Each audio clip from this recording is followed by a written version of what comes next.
ખરેખર વાસ્તવિકતા એવી છે કે 12મું ધોરણ ભણ્યા પછી આપણા બાળકને કક્કોય હરખો નથી ખબર, અથવા તો તમે એને લખાવશો, તમારે આ વિડીયો પતે પછી ટ્રાય કરવી કરજો કે તમારા બાળકને કહેવાનું એક કોરી નોટ લઈ લે અને એમાં કક્કો લખ, કથી જ્ઞ લખે, પછી એને કહેવાનું કે હવે ગણી લે અક્ષર, પછી અક્ષરની સંખ્યા તમે જોજો 34, 36 કે 38, આમાંથી કંઈક થાય છે કે આના સિવાયની થાય છે. આના સિવાયની થાય એનો મતલબ કે એને કક્કો આવડતો નથી.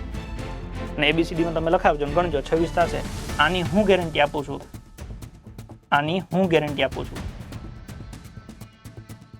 100% ABCDમાં 26 અક્ષર આપનું બાળક લખશે, પણ કક્કો નહીં પૂરો કરે, ઓકે 1% બાળકો પૂરું નહીં કરે, એની હું જવાબદારી આપું છું. વાસ્તવિકતા એવી છે કે કક્કોય નથી આવડતો, છતાં આપણું બાળક એવું કે ગુજરાતી તો આવડે, ગુજરાતીમાં ગાળો દેતા આવડે, બીજું શું આવડે? તને પ્રશ્ન પૂછે એના જવાબ ન આવડે. સામે અંગ્રેજી, ABCD આવડે છે પણ અંગ્રેજી નહીં આવડે, અંગ્રેજી મને નહીં આવડે. ગુજરાતી આવડે છે, કક્કો ખબર નથી. ABCD આવડે છે તો એ કે અંગ્રેજી આવડતું નથી. આ મનમાં જે વહેમ પાડીને બેઠા છીએ ને, એટલે લોકોને પરીક્ષામાં પાસ થતા વાર લાગે છે, સમય કાઢી નાખે છે.